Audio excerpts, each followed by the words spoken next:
유가로의 장전 시장입니다. 안쪽 3대 지수는 지난주 큰 폭의 상승이 나왔습니다. 특히 최근 나스닥, S&P에 비해 부진했던 다우까지 2%의 상승이 나왔고 S&P 500은 무려 4,282포인트까지 올라갔습니다.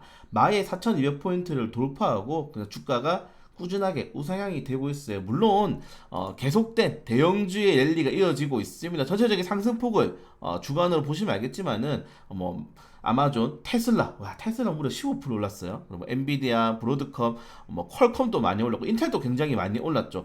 중국 리스크가 있는 마이크론 테크놀로지를 제외하고는 반도체 업종들은 대부분의 상승이 나온 것도 굉장히 고무적입니다. 이렇게 대형주의 랠리가 지속이 되면서 증시 훈풍이 지속되고 있고 그리고 연준의 6월 금리 동결 가능성이 굉장히 높아지고 있습니다. 그리고 장기적으로 보더라도 내년에는 금리 인하 가능성이 굉장히 크죠. 여기 보시면은 2024년부터는 금리 인하 가능성이 굉장히 커지고 있다. 현재 5%의 고금리로 거의 2년 가까이 금리가 유지가 되고 있기 때문에 사실 시장에서는 빨리 금리 인하를 해야 됩니다.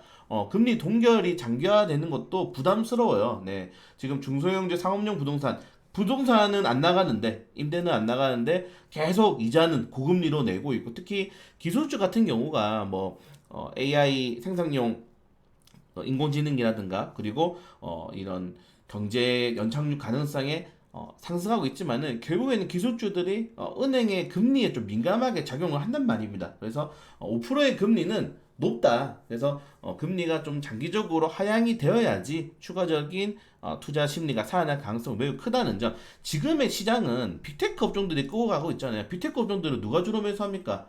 네, 기업이라든가 그리고 펀드라든가 돈 있는 곳에서 사실은 들어오죠. 네, 그렇기 때문에 개인 투자자들은 대형주 가는 것도 좋지만은 그 대형주의 낙수 효과로 중소형주들도 테마주 형성하면서 가는 게 가장 베스트 시나리오다. 이 정도까지 금리가 왜 중요한지 말씀을 좀 드리고 싶고요. 자, 그리고 제가 강조드리고 있는 제넷 앨런 재무장관이 이미 이야기를 했죠. 국채를 최소 7천억 달러에서 1조 달러까지 발행하겠다. 그래서 8월까지 과연 국채가 발행된 뒤에 글로 자금이 이동할 수도 있습니다. 네, 국채 규모가 주식시장의 거의 20배에 가까운 규모이기 때문에 거기에 대해서 대형주들, 아까 말씀드린 것처럼 대형주도 움직이는 큰 손이기 때문에 이 큰 손들이 또 맛있는 국채로 이동할 수 있죠. 안전자산으로. 그래서 국채로 이동할 수 있는 자산도 꾸준하게 체크를 해야 된다는 점 확인하시면 될 것 같고 한국은행은 한국 경제, 인플레와 경기, 금융불안 리스크가 모두 잠재해 있다. 이건 어쩔 수가 없는 이야기입니다. 우리나라가 못하고 있는 게 아니고 제조업 국가의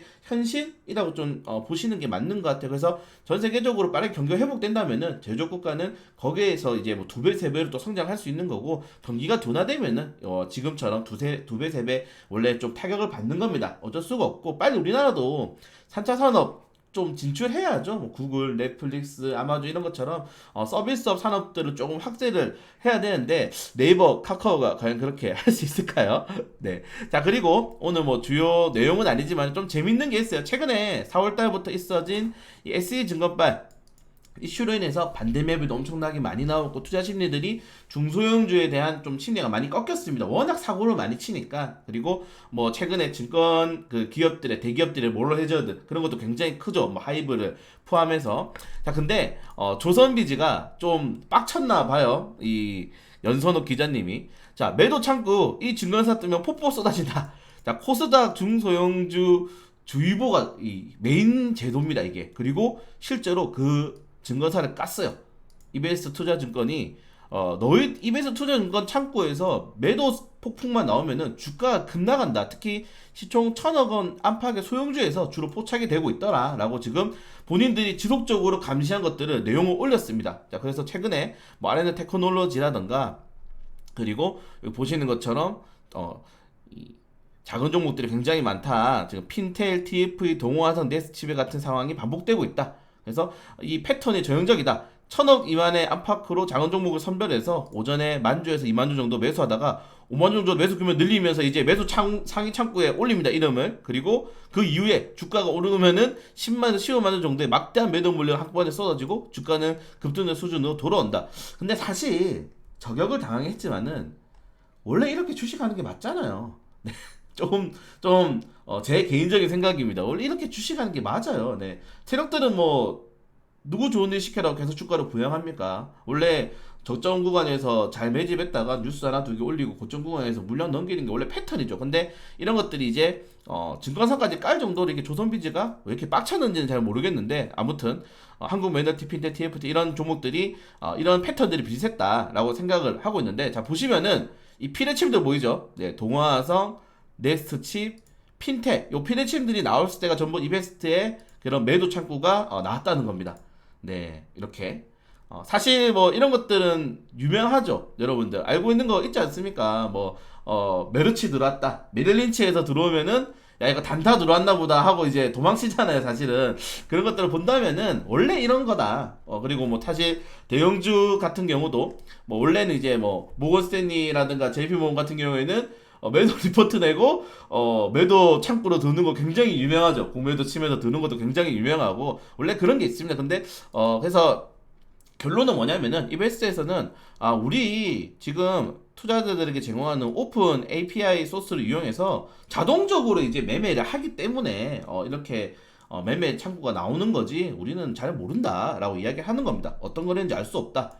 알아도 말 못하죠. 네. 그리고 사실의 세력들이 이베스트 투자증권 창구를 이용한 거지 여기서 뭐 증권사도 주도적으로 세력가 작당해서 했다고 생각하지 않습니다. 그 정도로 금감원이 바보는 아니거든요. 그래서 좀 저격을 했는데 사실 뭐 이런 것들은 늘 있는 일이다. 이게 이베스트가 아니라 세력들이 좀 다른 투자 창구를 이용해도 이런 현상은 언제든지 일어날 수 있다는 점. 그래서 연선욱 기자님이 많이 빡치셨는데 뭐 이런 것들 늘 있는 일이니까 여러분들이 너무 뭐 이베스트 투자증권을 욕하거나 그러지 않았으면 좋겠습니다. 그냥 세력들이 이베스트 투자증권 뭐 이용했구나. 제가 옹호하는 거 아니에요. 이런 일이 사실은 여러분들 메릴린치라든가 뭐 모건스탠리 제비보고 욕하지 않잖아요. 들어왔다고 해서 원래 이렇게 세력들이 주가 부양시키고 물론 넘기는 거는 뭐 당연한 거니까 그래서 너무 이런 기사에 또 막 욕하고 그러지는 않았으면 좋겠습니다. 왜냐면은 내피셜이에요. 이런 것들이 정말 결탁을 해가지고 그 금감원이 조사해가지고 오픈됐어.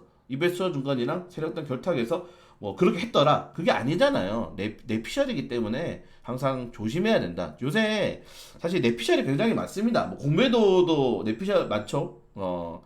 특정 어떤 한 분이 계속 막 공매도라든가 세력들을 결탁했고 증권사를 결탁해서 하고 있는데 금감원이 그 정도 허술을 하진 않습니다. 네, 그렇기 때문에 재미있는 기사지만은 너무 그렇게 막 딥하게 들어가실 필요 없다라고 좀 생각이 되고요.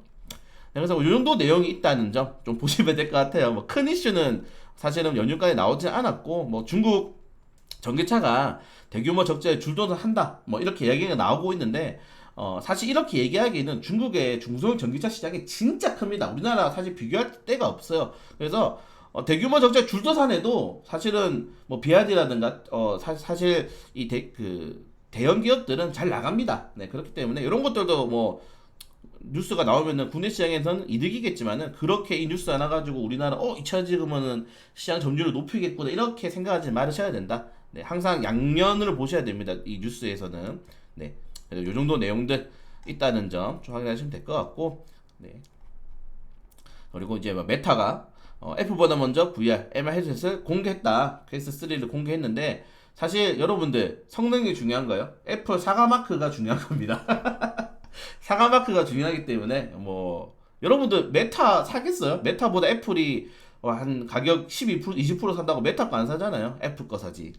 그걸 본다면은 정말 이 브랜드 네임밸류가 중요하다라는 것도 생각이 됩니다. 사실 저는 뭐 계속 삼성 것만 핸드폰도 쓰고 있는데 삼성이 훨씬 핸드폰이 좋다라고 생각되거든요. 뭐 소프트웨어 부분적인 건 워낙 레벨 차가 있지만 하드웨어는 좋다라고 생각하지만은 요새 뭐 초등학교 중학생들한테 애플폰 안 쓰면은 뭐 왕따 당한다 그러죠. 네, 그 정도로 그래서 이 브랜드의 가치가 중요하다는 점, 삼성전자도 빨리 그 브랜드 네임밸류를 더욱더 끌어올렸으면 좋을 것 같습니다. 자, 그리고 오늘부터 굉장히 중요해요. 이번 주 이제 이 애플의 개발자가 하는데 여기서 이제 애플의 추가적인 맥북이라든가 뭐 앞으로 있을 가이던스를 많이 제시를 하겠죠. 그런 것도 본다면은 이 통합식 관련 테마주들 관련된 내용들 제가 예전에 메타버스 뭐 이 VR 헤드셋 관련 테마주들은 6월까지 봐야 되는 이유가 마지막입니다. 이제 여기서 좀 폭발적으로 환호를 받거나 막 극찬이 나오거나 아니면 뭐 정말 기계를 공개했는데 너무 이뻐 너무 사고 싶어 막 전문가들도 막